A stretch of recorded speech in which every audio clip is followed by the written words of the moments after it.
तो आज सनातन धर्म से जुड़ी एक बहुत बड़ी खबर जो है आपको बताने जा रहे हैं कि सनातन धर्म का जिस तरह से भारत में अपमान किया जा रहा है, उससे लगता है कि कलियुग जो है वो अंतिम चरण में आ गई है। कलियुग का आखिरी चरण चल रहा है। लेकिन मैं आपको बताते चलूँ कि कलियुग की आयु जो है वो 4 लाख वर्ष है।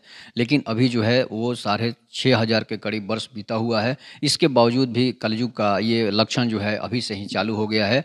इसलिए कि अंकुरित अवस्था में जो है वो कलियुग चालू हो गया है। इसके बाद मैं आपको बताते चलूँ कि बीजेपी को जो है जब भी चुनाव आता है, चाहे वो लोकसभा का चुनाव हो या फिर राज्यसभा का जैसे विधानसभा का चुनाव हो, उसमें बीजेपी को हमेशा जो है कांग्रेस के नेता कुछ ना कुछ उल्टा-सीधा बोलकर जो है बीजेपी को फ़ायदे दे देते हैं।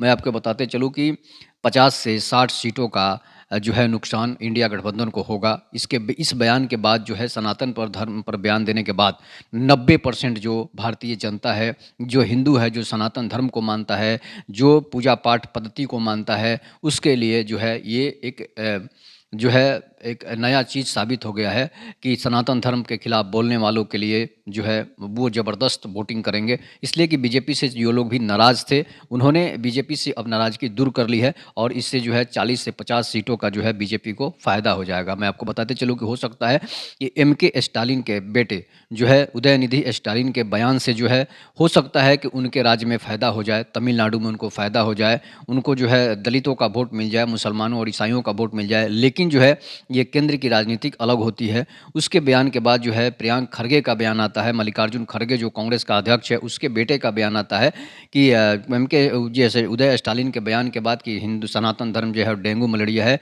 उससे आप जो है उससे आप ख़त्म कर दीजिए, उसका समूल नाश कर दीजिए। उसके बाद प्रियंक खरगे का भी बयान आता है कि बीमारी है सनातन धर्म, उसे मिटा देना चाहिए। इसके बाद भी जो है और भी नेताओं का बयान आता है कि इसे समाप्त कर देना चाहिए। जो राजा जो है जो घोटालों में लिप्त था, 2G और 3G घोटाला, जो कि हज़ारों करोड़ रुपया लेकर भागा था, वो भी बोल रहा है कि सनातन धर्म डेंगू और मलेरिया एड्स है। तो समझिए कि ऐसे बयानों के बाद जो है वो बीजेपी को फ़ायदा पहुंचाने वाला होता है। इसके बाद मैं आपको बताते चलूँ कि 2019 के चुनाव में जो मणिशंकर अय्यर थे, जो कांग्रेस के नेता थे मणिशंकर अय्यर, उसने बोल दिया था, उसने अपना बयान दे दिया था ऐन चुनाव के वक्त के पहले जो है 2019 के कि मोदी जो है वो चाय वाला कभी देश का पीएम नहीं बन सकता, इसलिए कि 21वीं सदी में और नहीं बन सकता। उसके बाद जो है मोदी के लिए जो है पूरा हिंदू समाज एकजुट हो गया था, पूरा 90% जनता जो थी एकजुट हो गई थी। इसके बाद जो मोदी से गुस्से में भी थे, उन्होंने भी इस तरह का गरीबी पर बयान देकर गरीबी का मजाक उड़ाने वाले मणिशंकर अय्यर के खिलाफ जो है, हालांकि कहीं-कहीं केस भी हुआ था, उसके बावजूद जो है हिंदू वोटर एकत्रित हो गए और भाजपा अलायंस को 382 सीटों का फ़ायदा हो गया। 382 सीटों पर भाजपा जो है निकल गई। उसके बाद कांग्रेस का हाल तो आपने देखा। इसके बाद जब गुजरात का जब चुनाव हुआ, विधानसभा का चुनाव हुआ, उस समय भी मणिशंकर ने अपने बयानों पर, अपने जुबानों पर लगाम नहीं लगाई और उसने नरेंद्र मोदी को नीच जाति से जोड़ दिया। जिसके बाद जो है गुजरात की स्थिति आपने देखा कि गुजरात में फिर से जो है कांग्रेस हार गई और बीजेपी जीत जाती है। और ये बयान जो है इस समय आया है उदयनिधि स्टालिन का, प्रियंक खरगे का और ए राजा का बयान इस समय आया है कि जबकि इंडिया गठबंधन बनाकर लोग चल रहे हैं और इंडिया गठबंधन को जो है तोड़ने की ये कोशिश चल रही है और इंडिया गठबंधन जो है टूट सकता है। इसलिए टूट सकता है कि सनातन धर्म पर लोगों का राय एक ही है, सभी लोग पूजा पद्धति में विश्वास करते हैं, जो लोग बयान दे रहे हैं वो भी पूजा पद्धति में विश्वास करते हैं।